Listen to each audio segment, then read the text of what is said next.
On today's season preview, part 7. No more Mr. Nice Guy. It's time to debate the worst move of the offseason. Oh yeah, and we stay mean this show. Are the Knicks better without Melo? Is Embiid worth $148 million? And what phrase will we hear ad nauseum this season? And in Crossfire, which second-year player will take the biggest leap forward? The Starters 82 Burning Questions starts now.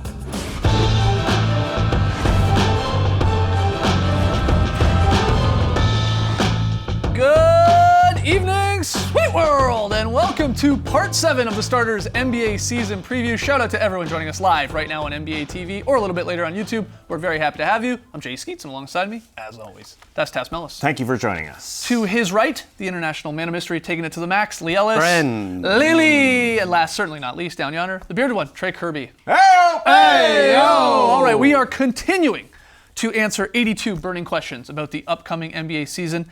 We've got 10 new questions to tackle this evening. Yeah, usually 9. Supersized. We got a bonus question tonight, 10 questions. So let's jump right into it, and I'll remind you to play along on Twitter, #TheStarters, with all of your answers to these questions. And our first one here, let's get a little mean, all right? Question 55 overall. What was the worst move of the offseason? What was the worst move? Come on. I can't get over the Tim Hardaway contract. Okay. The number. I like Tim Hardaway as a spark, as a sixth man, but when you pay $23 million reportedly over what the next team was going to pay from 71 to 48, why? So you can jump from 13th to 12th spot potentially? I mean, it doesn't make sense with their roster. Maybe if this move puts you over the top, you bring out the Brinks truck, but this just doesn't make sense at all. I think you're being a little unkind to Tim Hardaway Jr. He had a good season last year, 14.5 points a game, 46% from the field, 36% from three, career highs in rebounds and assists on a team that was all over the place in the Atlanta Hawks. I think he earned that contract. He was even better in the second half. He's paid like guys like Evan Fournier, Kent Bazemore, Evan Turner.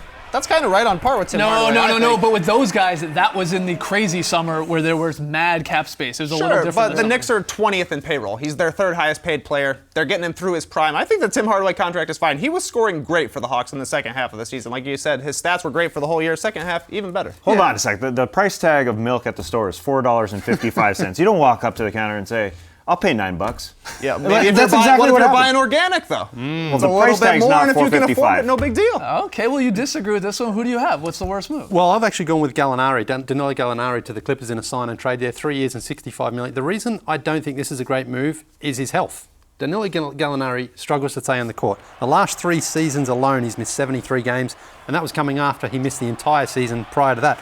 The numbers last year are okay, 18 points on 45% shooting, but let's remember that was in Denver, where they had a very good offense but a very bad defense. So those numbers are kind of inflated somewhat.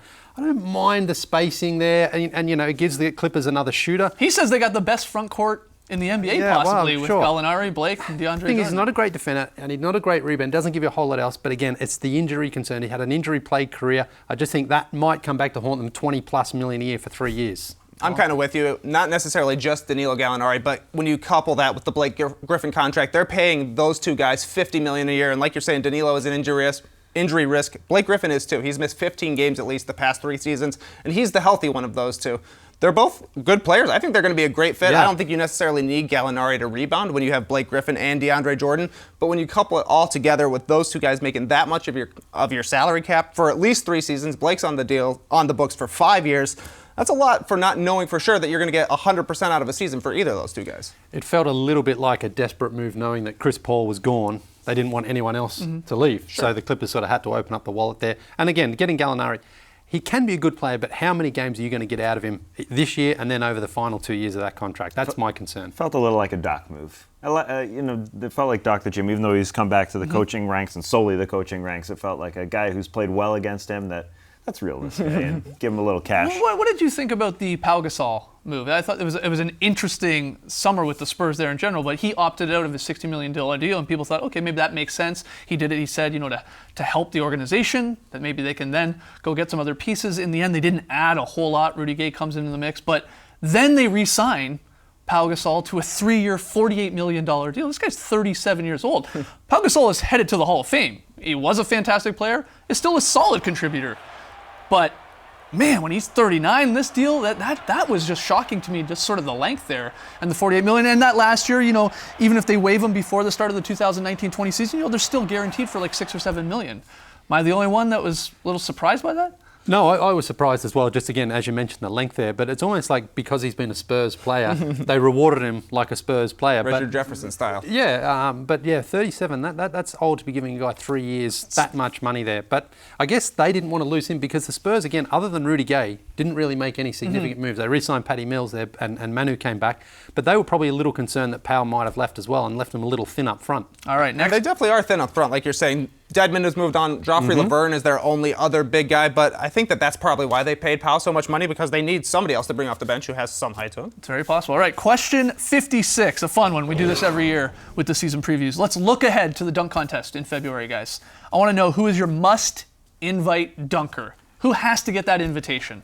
Zach LaVine is first and foremost. He's got to get healthy, but he said he is jumping higher, higher than when he injured. It's like, well, I just went higher. Yeah. So, I mean, these memories are fantastic, and he's got to come back and defend the crown. Yeah, I 100% agree. If he's jumping higher, that would be great. Also, this could be the high point of the Bulls season if Zach LaVine is able to come back and maybe win another dunk contest.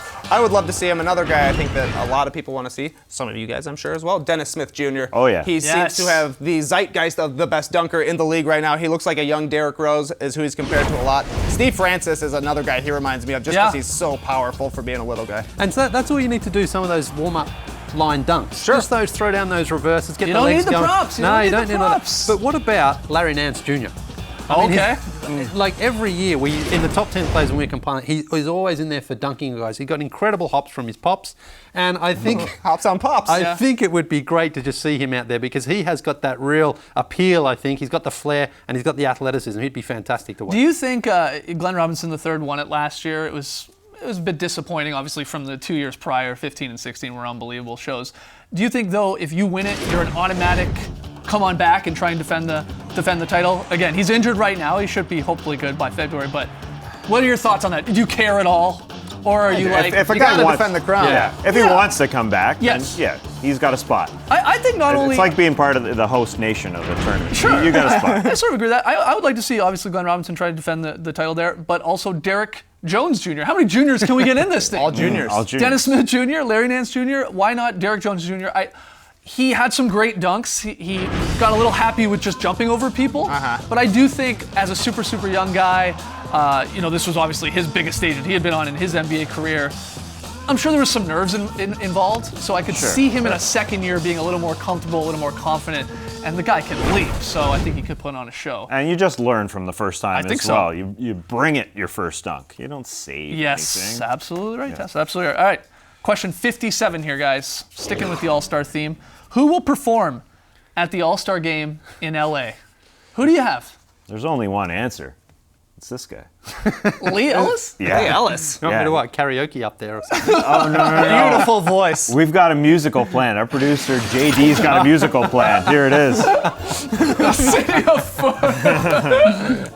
it is. Lee, you're light on your feet. Yeah, it's all that pollution out there actually in LA, which causes you, to be a little unsettled. If the NBA legit asked you, if they asked you, hey, would you mind doing a little song and dance for us? Yeah, sure, why not? You Who would would do be it. my partner? Would I get to pick my partner? Sure, go ahead. Yeah. Who do Who are you you picking? Ellen? Ellen She and me. loves to dance. Yeah, that'd be a great combo. Yeah. You and Ellen just out there Yeah. dancing. Any other real answers? Well, how about the world's greatest cover band, Bruno Mars? I would be happy if it's Bruno Mars. Lucky for me, that's what I like. He performed 2011 pre-show All-Star game. The guy's got bangers on bangers on bangers. You're going to hear Bruno Mars songs in any arena Yeah. you go to this year. Might as well just have him play a set. I got one here. Remember in 2014, Damian Lillard, he set history, but when he competed in like all 5 events, he was in the Rising Stars, he was in the Real Game, and he was the Skills Challenge 3-point dunk contest. He just released an album. It's not bad. Why don't we just have Dame Dollar Yeah. perform? Sure. Throw him in there. Hey, maybe then you get the big names like Kendrick and Snoop and stuff like that. Well, that's the thing. You got to being in invite him LA. to the All-Star game. You got if he's exactly. performing. That's exactly right. You got to put that in the contract. You got to think ahead here. Anyone else? What do you like? You named them all. Yeah, okay. Well, That's let's hear had from you John guys. Legend last year. He already got his. Ah, we had a you great love time John last year. Legend. Johnny, still a legend. Get Elton John there. Up next, the Knicks playoff hopes, the three-point king Steph Curry, a whole lot of questions still to come in the Up-Down report. Come on back.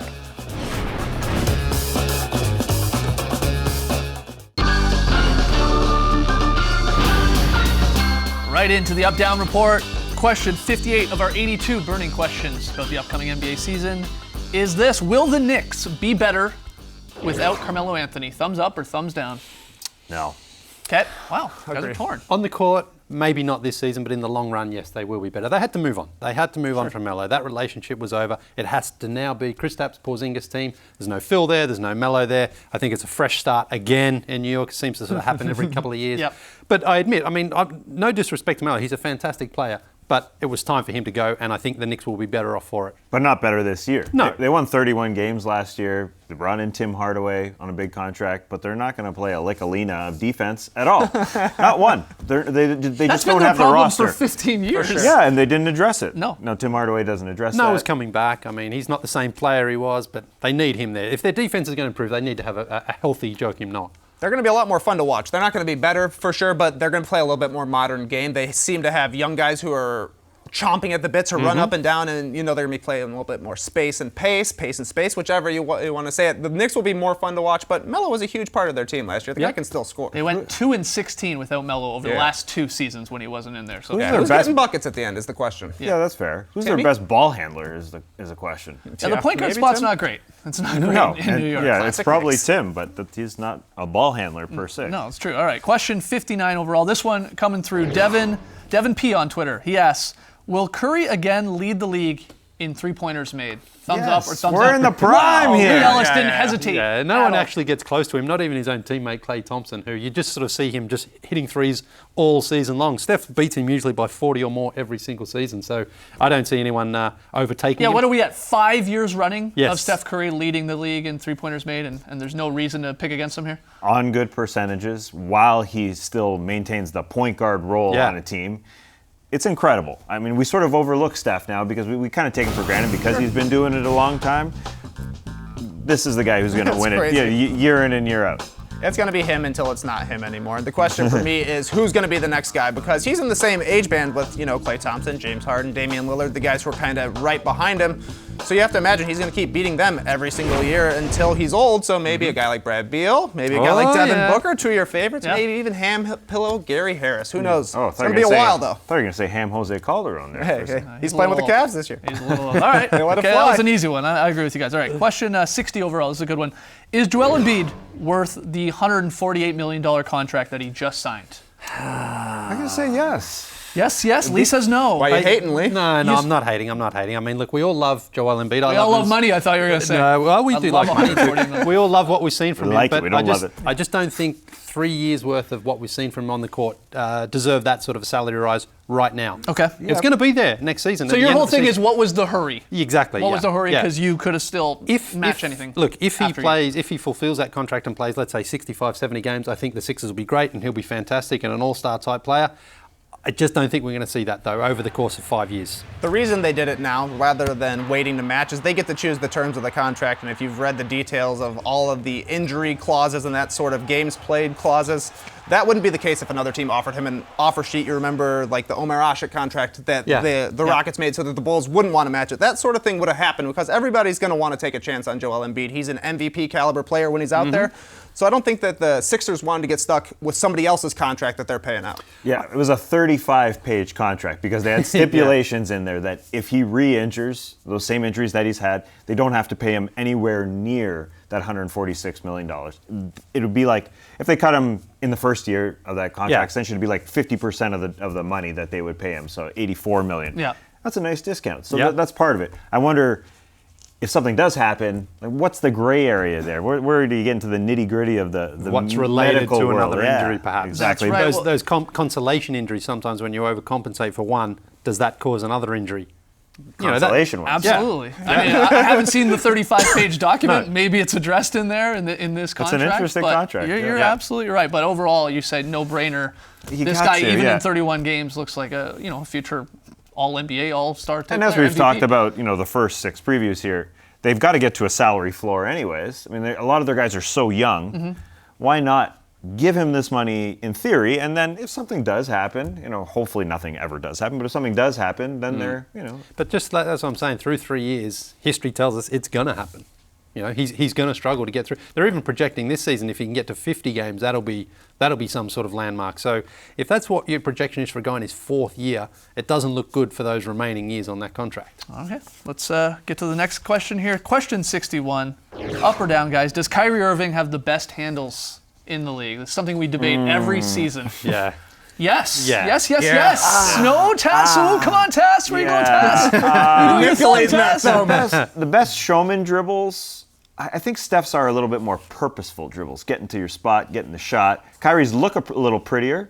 Isn't that the thing, though? Yeah. Don't you want him to look pretty? You're talking best handles. You want somebody that's out there looking fancy, looking like an and one mixtape in the NBA. Oh, baby. And he does it inside. That's the crazy thing yeah. to me is the degree of difficulty of actually doing spin moves in the lane and getting the ball up on the rim. Well, it That's sure crazy. helps that he can finish these. Yeah, because if he that's never the thing. finished these layups, it'd be like, what are you doing? Best But- finishing point guard with both hands, that's the guy Yeah. right there. And Jamal Crawford, what about those pretty handles? Those are pretty too. I love Jamal Crawford, but again, he's out on the perimeter. It's just 1% easier to be handling out on the perimeter with one guy rather than trying to go around 6 guys inside. fair. Kyrie's the most mesmerizing for me, especially at full speed. I think when sometimes he picks a ball off in the backcourt, you just see him just slithering down there like that, turning defenders inside out and then finishing at the rim. That's what I love. But Steph's are fantastic as well. I think, again, we also overlook those a little bit like the three-pointers because we've seen it so much. Right. That was like, oh, yeah, that's just Steph. But, I mean, remember, Steph's warm-ups have people just mouth open watching him doing all his moves with the ball. Yeah, absolutely. Kyrie's are definitely fancier, schmancier. They definitely, they have more flair to them. So it's a lot more fun to watch, I'd say. People love to debate that question. Let's hear from you guys on Twitter. Who has the best handles in the league? Is it Kyrie, Curry, Crawford, somebody else? We got to take a break, but when we come back, it's back to the Crossfire. Lee attempts to run the Crossfire gauntlet. Can he do it? It's Lee versus TK when we return. Wow. Phantom punch.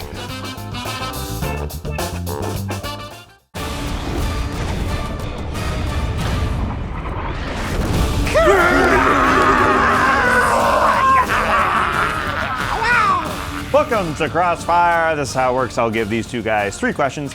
They'll debate each one, and at the end of it all, I will declare a winner. Winner stays on here during previews. All right, guys. First one.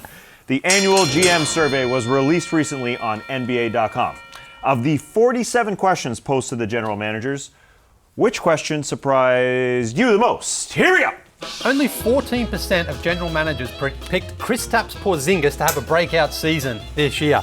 He was second to Karl Anthony Towns. Towns had 25 and 12 last season on 54% shooting. How much more is he going to break out? Just think of how different things are going to be for Porzingis this year. No Melo, no Phil, no Derrick Rose. This is his team. Expect him to get 20 plus a game and be an all-star. And you got no hope of winning with that answer. I was shocked that LeBron James was named the best passer in the league, not because he's not the best passer. I think he is. He had a career high in assists last year, too. But point guards always win this award. LeBron's the first guy who's not a point guard to win it after Jason Kidd, Steve Nash, and Chris Paul. And guess what? Chris Paul is still in the league, still a great passer. Another crazy thing, Milos Teodosic got 1 vote, the vote that would have tied him for LeBron James to win the best passer I love in the those league. bounce Can you passes believe out it? there. Beautiful they were. All right, here you go. Talking sophomores. Which second-year player will take the biggest leap this season? Here we go. It's got to be Buddy Hield from the Sacramento Kings. He had a terrible start in New Orleans. He got traded to Sacramento and everybody forgot about him, but he was pretty good in the second half of the season. Put up 15 points per game, shot 48% from the field, 43% from 3. Just had a little bit longer leash. He was attacking the rim a little bit more. This year, a big-time point guard upgrade in Sacramento, so he's going to be getting the ball from George Hill. He's going to be making plays. Looking good. I'm looking forward to seeing my man Buddy Hield. You want to talk point guards? What about Jamal Murray out in Denver? Is he He's a not point guard? technically a point guard. He's perhaps better suited to the 2. But in pre-season so far, he's really impressed me. And I think he's got his leg up over Moutier and Jameer Nelson out in Denver. This guy, what I like about him is people think of him as a shooter. He can get to the rim inside. Watch that little ball fake he likes to drop off as well. Finishes well at rim. He's confident. It's going to be Jamal Murray. And he's Canadian, Tass. Extra points. Yeah. All right, let's see how you finish this off, Lee. Last round here. Verticality, triple-double, stretch 4. These are all examples of basketball terminology we have heard a lot over the last few years. But what phrase will we hear ad nauseum this season? We're going to hear a lot of statement game. There's no clear-cut number 2 in the Western Conference. Is it the Rockets? Is it the Clippers? Is it the Spurs? Is it somebody else? Maybe the Thunder. Every time one of these two teams plays each other and there's a win, you're going to hear, "Whoa, that was a statement win. That was a statement game from Maybe the it Thunder. will be a That was a statement game." statement game from the Rockets." That's what we're going to hear. We're going to be sick of it.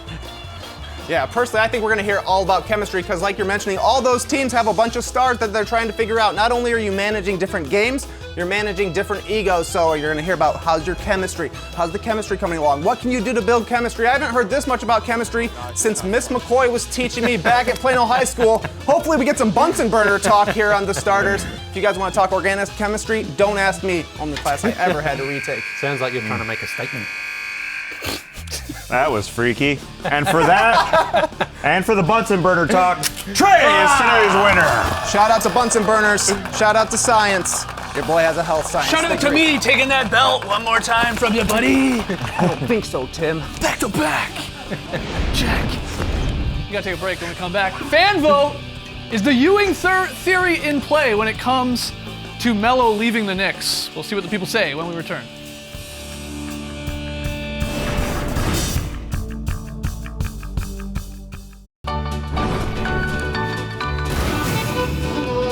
Welcome back to the show. Great omen for the regular season, guys. We had a preseason wedgie. Yes! This is Maccabi Haifa versus the Pacers. That's Ost Blazer tossing it in there. The That's a nice one. We're not counting this, guys. We're not counting this. Okay. But as you remember, we hit 50 for the first time in the starters' history. Amazing. Last season, I actually asked my mother-in-law how you say wedgie in Hebrew. Yep. Her answer? Wedgie. Okay. All right. The more you know. The more you know. Twitter poll. We asked you guys, will the Knicks be better without Melo? Talked about it earlier in the show. 65% say, no way. 35% though. They agree with you, Lee. They say yes. Yeah. Yeah. Maybe they were looking at it like you were, long term. A little more long term. Long term, maybe it makes a little more sense. All right, coming up tomorrow on part 8 of the Starters NBA season preview series, which player is under the most pressure? We'll get into that. Are the Wolves a playoff lock? A lot of people seem to think so. And in Crossfire, who's got the best chance at Coach of the Year? Friday, it's right around the corner, which means it's the return of the Starters Drop podcast. It's back! It's almost back. Okay. You can catch it on Apple Podcasts. You're right. Email us, by the way, any questions you got. We go stepping on the beach with the Drop podcast every Friday. So email us, thestarters@nba.com, with any question that has to pertain with the NBA. Always a blast, so looking forward to that. But 2 more parts of our season preview series before actual basketball starts next Tuesday. Join us tomorrow at 5:30 p.m. Eastern for part 8. 6 days away. It is so close. Thanks for joining us today, folks. Please join us tomorrow. And remember, the headline act at All-Star Weekend this year in Los Angeles is Lily-Land. Come on, Lee, give us a fart. Come on, Lee. Fart us out. There you go. Race tonight, people.